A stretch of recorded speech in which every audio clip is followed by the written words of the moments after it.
ngi leen di jaajëfal yéen ñi wóolu télévision Futurs Médias di fi déglu ay xibaar dalee nag jàmm ci xibaar yi marax yi gannaaw ba juróom-ñaari waxtu tegalee fanweeri simili Ngone maa ngi lay nuyu. Faye nuyu mboolem téléspectateur yu ñuy janoor li gën a fës mbokk yi ci xibaar yi marax yi di procès Karim Wade dàq nañ ko ba fukki fan ak ñett ci weeru octobre loolu nag mooy dogal bi ñu jël ngir gën a mën a saytu li nga xam ne moo tukkee ci avocat yi ñi di Bibo Bourgi ba xam naka lañ ciy def ak avocat yi Karim Wade itam seen i càkkutéef témoins yi ñoo jot a jàll ca baar ba bokk na ci ki nga xam ne mooy Victor Tendeng nekkoon chauffeur bu Karim Wade ak ki nga xam ni itam moom mooy moo aju li wax na lu jëm ci CD Média moom Victor Tendeng wax itam lu jëm ci ay koppar yoo xam ni doon na ko jëlal Karim Wade doon ko yóbbu ca notaire ba ponk yi dinañ ko gën a yaatal incha allah leneen ci wàllu xibaar itam aju ci kàddu yi tukkee ci premier ministre mu xamle ni am nañu yéene daal jàppale ñi nga xam ni ñoo dëkkee ca Hann ba Fann te dëkk ci suufu li nga xam ni moom mooy canal ba nag gaz bu bon bu mën a exploser ëllëg ma nga fa ndax juróom-ñaar fukki at ma ngi koy dund dinañ xool nag yan matuwaay lañ mën a def ba danger ba ñu mën caa wàññi as lëf ba askan wa bañ caa loru lu jëm ci wàllu Senelec ak compteur yi nga xam ni itam indi nañu ko fi compteur yooyu bu ko askan wi dingate waa Senelec xam le di ay compteur yu baax la te dinañ fexe ba mu daj fépp yooyu compteur ndax mooy compteur yi nga xam ni moom moo gën tabaski gi njoxt nañu mu nekk ñaari tabaski nañu ko korité woon li ko waral mooy ñi nga xam ni ñooy musulman yu Sénégal li ñu xam ne mooy gaaw la ñu ko jàpp yemoo ak tey ji nag ñuy seenu weer wi xool ba xam dañuy tabaski bu ci yàlla àndee juróomi fan wala juróom-benni fan ci weer wi ñu dëgmal ponk yi mbokk yi buñ ko jeexalee tàbbi nag ci wàllu tàggat yaram foofee la ñuy yem ak yéen nes tut incha allah ñu di ak yéen ci yaatalu xibaar yi.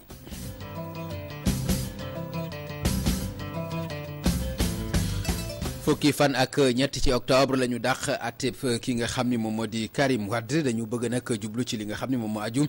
ci wàllu càkkutéefu avocat yi Bibo Bourgi yi nga xam ni dañuy sàkku ci ñu mën ko yóbbu mu faju ji am déet lan la ci cour bi di tontu loolu nag la ñu utal app ba dàq ko ba fukki fan ak ñett leneen la ci des itam mooy càkkutéef yi ñi nga xam ni ñooy avocat yi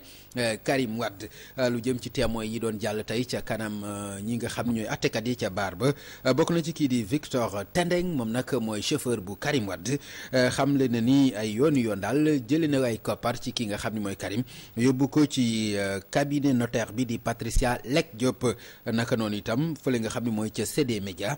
bi nga xam ni kii di Cheikh Diallo moom la ñu ko dénkoon ñu wax ci askan wa nga xam ni nag ñoom ñoo dëkkee ca Hann jàpp Fann ñoom la ñuy dund daanaka lu tiis la dafa mel ni ci nen la ñu toog li ko waral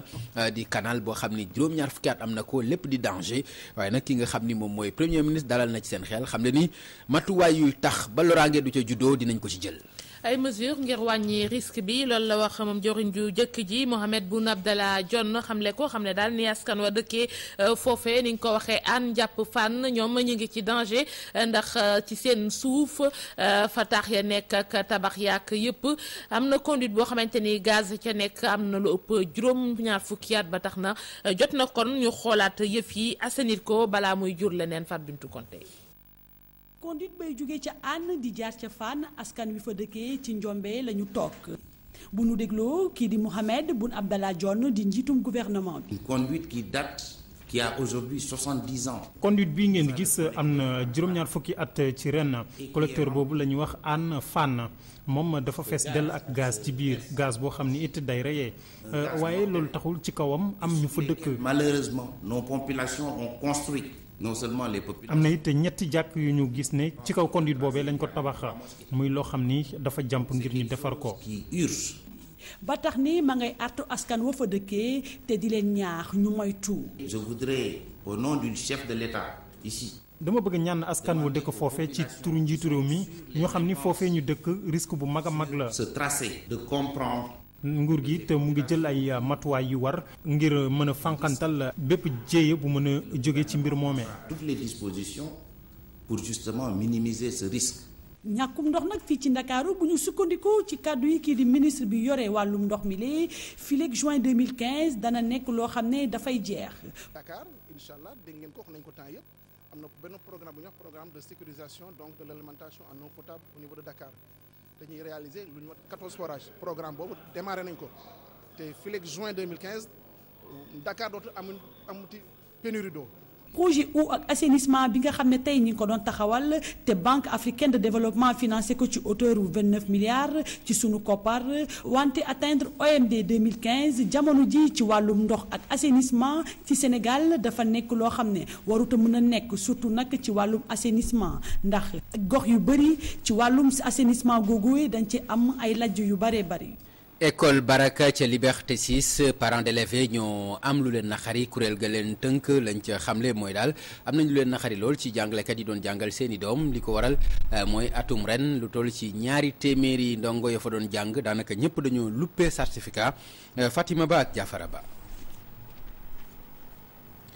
Fatima Ba Jaafara Ba dafa mel ni jàppandiwul ñu daal di kon sóobu ci leneen lu aju ci wàllu Senelec ak lu jëm ci facture courant yi mu mel ni nag lii di compteur yi ñu defal ñi nga xam ni ñooy askan wi dafa cheral seen i facture ñi nag di waa Senelec li ñu xamle mooy anam bi ñu defee compteur yi anam bu baax la te seen yéene mooy compteur yi daj àddina bi daj Sénégal kon ba ku nekk mën a am boobu compteur. li leer mooy papa facture yi cher na askan wi nag ñëpp bokk di ko jooy ba waral ñenn ñi di laaj ndax Senelec nañu ko yoree moo baaxul ba jural loraange googu askan wi wala askan wi noo xamul nu ñuy jëfandikoo courant booba benn étudiant ci wàllu électricité indi ci ay leeral ak i safara reportage Ndeye Mbose si la andi ci ak Youssou Baro ci caméra bi. facture courant yi di wéy di gën di cher ñenn ci askan wi nee nañu mënuñoo comprendre li ni mel ba tey ak coupure yu bëri yu ñuy nemmeeku. imaginez yow ngay fay en temps normal amul coupure amul dara ngay fay 100 000 francs coupure di am presque chaque jour di nga couper 1 heure de temps ou bien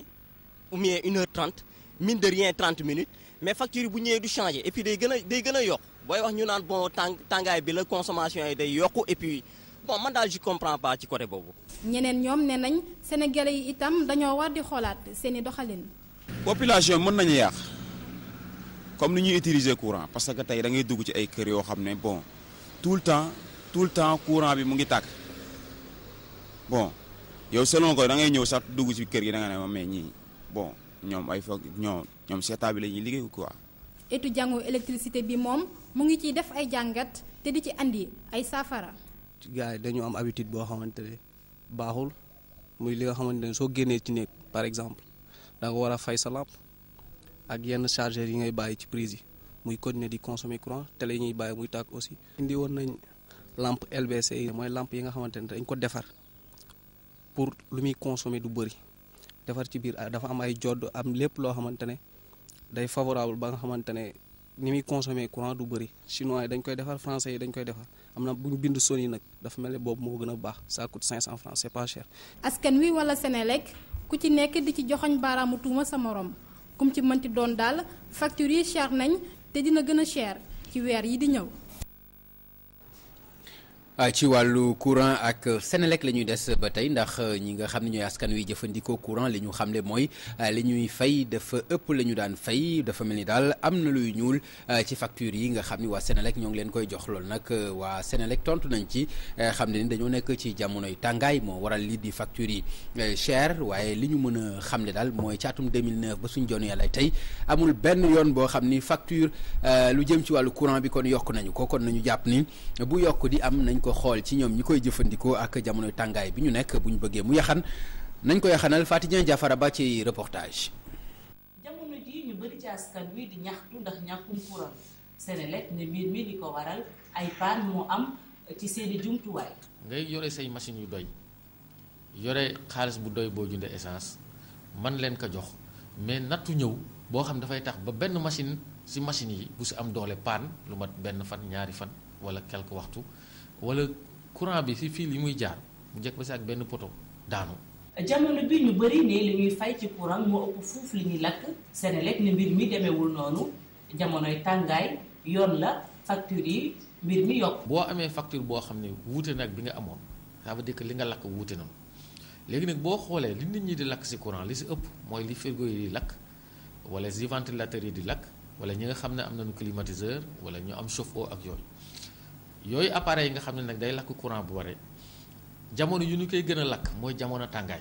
ngir xeex mbuxum mi ñu xayma ci 20 milliards ak juróom-ñaar ci suñuy koppar at mu jot bu nu sukkandikoo ci Senelec ay compteur yu yees tàq lañu teg ngir askan wi compteur yooyee sax na muy doxee wuute na ak ñu njëkk ya Grand Médine dañu dooree mbir mi waaye foofa itam mu mel ni déggoo amu fa. nit ñi dañu soxla xam li ñuy lakk ak li ñuy jënd nu mu méngoo ñu indi compteur boo xam dana la may yow nga ne dama bëgg fukki dërëmu courant wala ñaar fukk wala téeméer ñu jaay la téeméer. boo xoolee compteur bi dafa am ay affiche boo xam daf lay wax ni fi ñu toll nii ma ngi waaj a jeex fi ñu toll nii li si des tuuti na lool. compteur yi ñun jënd nañ si 200 junni compteur ñeent fukki junni ak juróomi nit am nañu déjà compteur bi. directeur bu commercial ak clientèle bu Senelec mi ngi dalal xelu askan wi nee na ñu ngi am yaakaar ni ay bés yu dëgmal coupure yi dina jeex Moussa Dieye tekki ne compteur yu yees yooyee xel mën naa dal ndax compteur la yoo xam ne nguur gi moo ko validé laata ñuy tàmbali liggéey bi. école Baraka bu Liberté 6 moom gone la fa xew ëpp na tool ndax gone ya fa doon jàng toll la ci 200 nekk kon ci classe d'examen ñoom ñooñee du kenn ku ca jàll CFE ñoom nag loola waral parents ya waajur yi mer nañu ba futt la ñu bëgg moo di jàngalekat ya ca boppam abal leen Fatimata Ba. ginnaaw bi résultat certificat de fin d'études élémentaires génnee fii ci école Baraka bu Liberté 6 du kenn ci 200 ndongo yi fi jàngee ku am bile examen waajur yi ñaawlu ko bu baax a baax joxoñ ci baaraamu tuuma directeuru l'école bi ak jàngalekat yi. monsieur yi fi nekk ak madame yi fi nekk jàngale wuñu dara respecté wuñu waa Barak compté wuñu suñu njaboot ji ndax booy jàngal xale nga ñëw 11h boo duggee toog lang sa waxtaan ba heure ñibbi jot oto gaare yóbbu la. yow looy jàngal xale bi. ñoom heure bu la neex la ñuy xëy si heure bu la neex la ñuy wàcc. directeur bi aussi man ni ma ko gisee amul caractère directeur boo xam ni koo xam ni mën na gérer ñii c'est pas possible. du kenn ko am certificat man dama am doom ci école bi man xam naa luy jàngale ak lu dul jàngale. waajur yi xam ne l'école bi du fi ubbi fi lekk jàngalekat yi jógewuñ fii ba ñu indi ñeneen. jàngalekat yu nga am di jëriñu fii dara luñ fiy tooge. ñun parents d'élèves suñu yaakaaree la ba ñooñu toog fa ay naafeq lañu du ni jàngale xale bi daf ko war am constitution bi gën màgg ci constitution yi ëpp réew mi moo ko wax. école bi du ubbi tant que ñi ñu wax ñi jógewuñ fi waaw directeur bi ak enseignant yi ñu wax du ko ñoo moom suñu ay doom xoolal ñun ñoo moom suñu ay doom ñoo fi dëkk. coordination nationale des parents d'élèves moom jàpp ne dina taxaw bile école bi mu am jàngalekat yu war. 0% d'admis. C'est effarant et particulièrement on penserait peut-être que ça se trouverait dans les régions mais c'est ici en plein cœur de Dakar donc cette question nous l'avons prise en charge. école bi nag yàggul dara biñ ko taxawalee ci atum 2012 rek lañ ko fi samp waaye boo moywul léegi mu tëj ndax ay waajur yu bari sax jël nañ seeni doom transféré leen ci yeneen i l'école. Laydel Kabir ñoo ngi ci séntu bu jëkk bi di tabaski googu nag njort nañu mu xaajoo woon ca korite ga li ko waral mooy am nañu jàpp julli ñeenti fan ñi ci des juróomi fan mbaa sax juróom benni fan. loolu nag askan wi ci boppam wax nañu ci naqarlu nañu ko gis ni nag xeeti jëf yooyu daf fi war a dakk rawatina ñëpp bi ñu jàppee ni ay jullit lañu la ñu bëgg daal moo di diisoo gu wér te wóor ngir ñu jëlee fi lu ni mel ko de Njaay. jullit yi nar a amal feetu tabaski bi ci xaajaloo ñenn ci sénégalais yi di ko naqarlu. man li may naqaru si loolu ça veut dire mooy benn yàlla moo am benn yonent moo am benn diine l'islam moo am pour kan ñaari tabaski ñaari korité loolu c'est pas normal. yàlla kenn la allahu wahidun yàlla kenn la yàlla sàkkul dara lu mu boole kenn yonent bi génn mbindeef muhammad rasulillahi moom ci moom la ñuy julli benn tabaski la daan tabaski musul tabaski ñaari tabaski. waa ji jàpp ne xaajaloo ci tabaski bi lu war a mën a ñàkk la ndaxte nit ñëpp benn yàlla la ñuy jaamu. ku bu nekkee ne diine benn la diine kenn mënu ko tàggale ñaar ndax Sénégal yaakaar naa ne Sénégal lu yàlla la adduna bi sax lay wax ndax ñun suñu nee tabaski la ñëpp a war a mbuboo doon benn waruñ ko def ñaari tabaski benn tabaski rek moom moo war a am ci adduna bi tabaski benn lañ ci xam d'accorduñ ci suba d'accorduñ ci ëllëg nañ ko def benn. lépp rafet. moromam bi am beneen gis-gis ci xalaatam war nañu mën a feet bi tabaski bi ci bennoo. maanaam bu weer wi deewee ci fukkeelu fan wi lay doon donc buñ ci bàyyee xel rek am naa yaakaar ni maanaam problème boobu duñ ko am incha allah rabbi parce que weer bi bu dee na tey ñu compter ba 10e jour bi ci lay doon tabaski waaw donc je pense pas que ni xëy na problème dina ci am te am naa ci yaakaar ne incha allah rabbi benn tabaski mooy am. naka at yi weesu jullit yi di amal bile feet ci xajaloo sénégalais yi ñu taseel bëgg ñu gën a waxtaan ci mbir mi ndax mu mën a ñàkk ci at yi di ñëw. coow li fi aju woon nag ci wàllu Sénat bi dafiy dellu si am déet ki nga xam ni moo nekkoon vice président bu Sénat moom xamle na ni mënula ñàkk moom Sénat ci réew moo xam ni dafa wax ni dafa démocratique ndax ci wàllu démocratie dafa am solo kuréel gu mel ni Sénat mu samp fa loolu nag moom mooy xalaatam c'est Salimata Aw Seck ak Jaafara Ba lii la ñu taataan ci moom Mamadou Diop. yàgg ci àdduna ci jamono empire romain ba léegi ki fi nekkoon vice-président Sénat ci atum 1998 di ñu xamal ni Sénat mën nañ koo méngaleeg mag mu mat a bàyyi ci réew. à l'époque xam nañu ne mag dañu koy teral dañu koy jox dañu koy teral dañu koy jox mu génn xalaatam parce que am na expérience am na xel boo xamee ne peut-être li mu vivre ci àdduna bi moo ko may dafa ute xale bi nga xam ne dafay soog a judd rek ñëw amul benn expérience. mais bu ñu toogee ne Sénat Sénégal président bi mooy demee si téeméer juróom benn fukk ak juróom foofu la yëf yi yàqoo. Moustapha di ñu xamal ni Sénat yitteelul sénégalais yi. askan sénégalais le sénégalais moyen ay Sénat taxu ko xamul Sénat lu mu xam mooy mu xëy am dépense am fay ndoxam fay courant am wér-gu-yaramam doomam yi jàng normal donc ay Sénat loolu xëy na c'est à un niveau beaucoup plus élevé ci wàllu démocratie ñun tollaguñ foofu. ñi ŋàññi Sénat dañu ko xamul waaye lu war a am la ci dëkk buy dox rawatina dëkkum démocratie. waaw Sénat man dama gis ne Abdou Diouf taxawal Sénat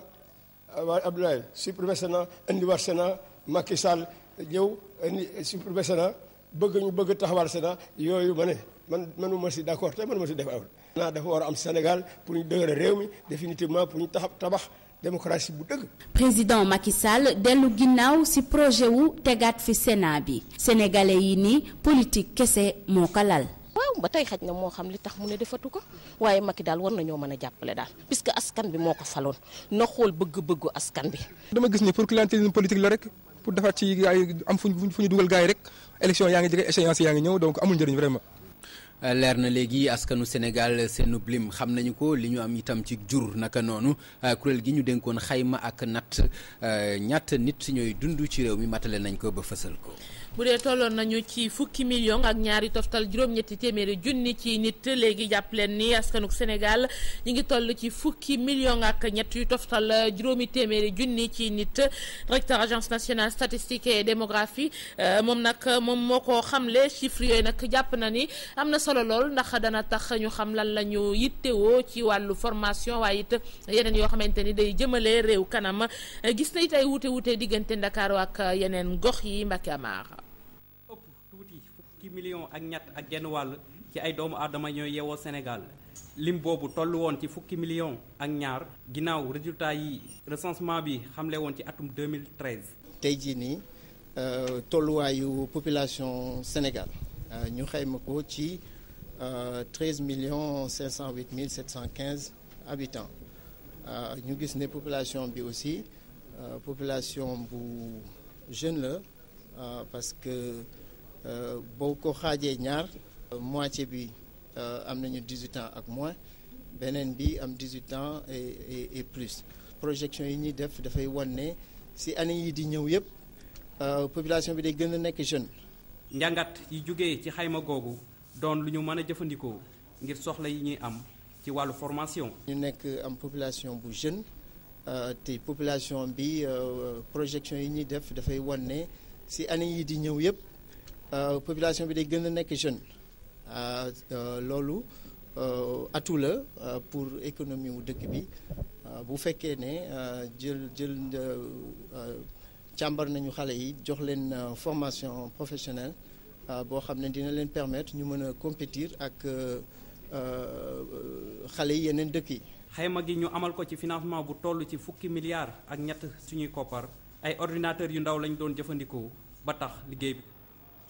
ba tey coow li jeexagul ci wàllu dem bi ak dikk bi ndax gaar bu maraîcher ba nekk ci Pikine ba ñu ko dalowee ba tey ji daanaka coow la ma nga fa ni cobboy li ko waral mooy yenn kaar yi horaire yi làqu ca pegg ba di daaw ak dikk loolu daal la ñu wax ni dañu ko tegul fenn ndax yoon dafa war a dal ci kaw ñëpp mënuñoo nekk ca gaar ba ñi ci des nekk ca pegg ba di dem di jël ay client te ñoom ñëpp ñu yem taxawaay ci wàllu yoon loolu nag tax na ba ki nga xam ne moom la ñu dénk CETUD di Alioune Thiam ci jano bu mu doon seq ak journaliste yi xam leen ni lépp lu ci war ci dogal ba lépp tegu ci yoon ñëpp mën a tegu ci yoon ñëpp di départ ca gaar ba di arrivé itam ca gaar ba dinañ ko def am na te Mbaxe Sow ak Alaaji Mbay lañ ciy àndal. démb ñu seetlu ab grève ca gare des Beaux Maraîchers bu nekk ci Pikine directeur général CETUD di ñaawlu doxalin ñenn ñi nga xam ne dañoo nekk ci koñ yi yore seen puce di yàpp ay clients. li ñuy njëkk a déploré moom mooy ñi nga xam ne dañoo bañ a rejoindre gare bi ñi nga xam ne banque nañ seen loxo li ñu ciy ñaawlu rek moom mooy le fait que ñu bëgg tere yi ay yeneen nit ñoo xam ne xëy na ñoom bëggoon nañu liggéey ñu tere leen ñu liggéey. ci bus yooyu ñu duppee horaire nag ëpp na ci ñeent fukk ñoo xam ne nanguñu benn yoon dem ci gare gu bees boobule loolu nag Alioune Thiam di wax ne bu dee dañu bëgg am seen garage bopp nañu conformé wu ci texte yi régir loolee. dafa am benn dogal boo xam ne benn arrêté interministériel la mu tudd 3460 ci 13 avril 2010 arrêté boobu wone na naka ngay def ci yan fan ngay aw ba tijji sa gare routière privée am fa say oto nga bañ a ñëw ci biir gare routière publique loolu charte yooyu soo ko matalee ñëwal nga déposer sa demande fii ci CETUD ñun ñoo koy instruire ministre bi autorisé ko bu fekkee ne wàccoo nga ak charte yépp lu ko mooy képp koo xam ni nanguwoo dem ci gare boobule te amu garage privé dañ la teg ay daan. disposition nag du ne rek toujours jël force la di nga waxtaan ak nit ñi di nga essayer waxtaan ak ñoom indi leen à la raison loolu moom mooy première démarche bi boo demee nag ba gis ne mi ngi jur leneen wala nit ñi lànk nañu ci ngay doog a jël yeneen matuwaay pour que nit ñi nag war a dem ci biir gare routière bi. weer ak lu tekk ginnaaw bi ñu ko inauguré gare des Beaux Maraîchers bu nekk ci Pikine di wéy di am ay jafe-jafe ay transporteur di ñaawlu yenn doxalin ci biir gare gi ay clients ñoom gis ne gare boobulee daa sori lool ci ñoom.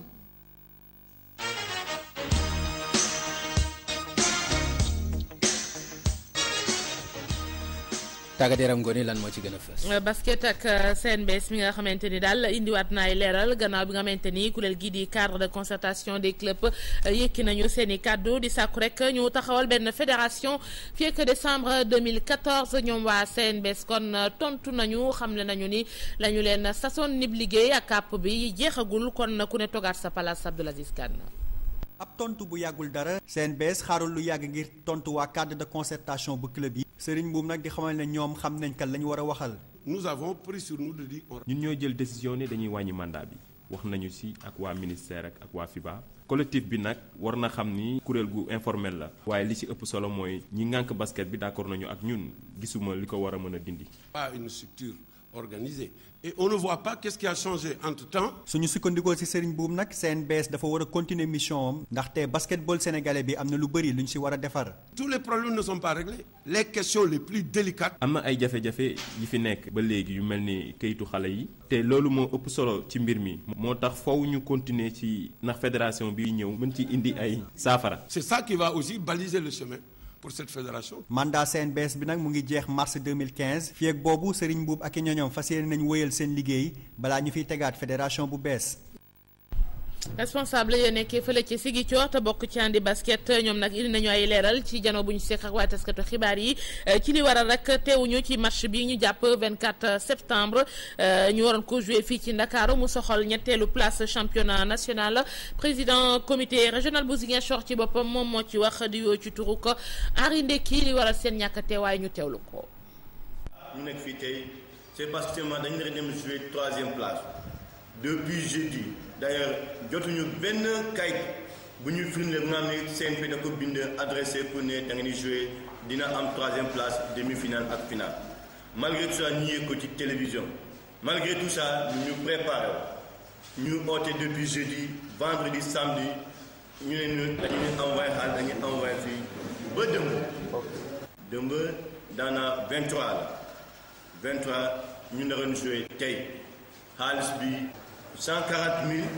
du xaalis bi nga xam ne suñu équipe dañu ko defa déplacer Ziguinchor dem ba Dakar te dem ba xaalis bi dañu ko envoyé à 17h33 suñu capitaine d'équipe ñu jot ko à 18h30 pour jógee Ziguinchor fii 450 kilomètres pour dem jouer ji tey à partir de 14h 13h au niveau de Dakar pour troisième place. loolu lépp kon Pape tax teewuñu fii ci Ndakaaru fii kon la ñu daal di yem ci wàllu tàggat yaram. ñi ngi lay jaajëfal bu baax Ngoné askan yu mu nekkoon xibaar yi marax ak télévision Futurs Médias ñi ngi leen di jox daje incha allah 20h ci kàllaamay tubaab Cheikh Tidiane Diaw ak Sara Cissé daje ëllëg bu ci yàlla ànd ci yeneen jotaayu xibaar jërë ngeen jëf.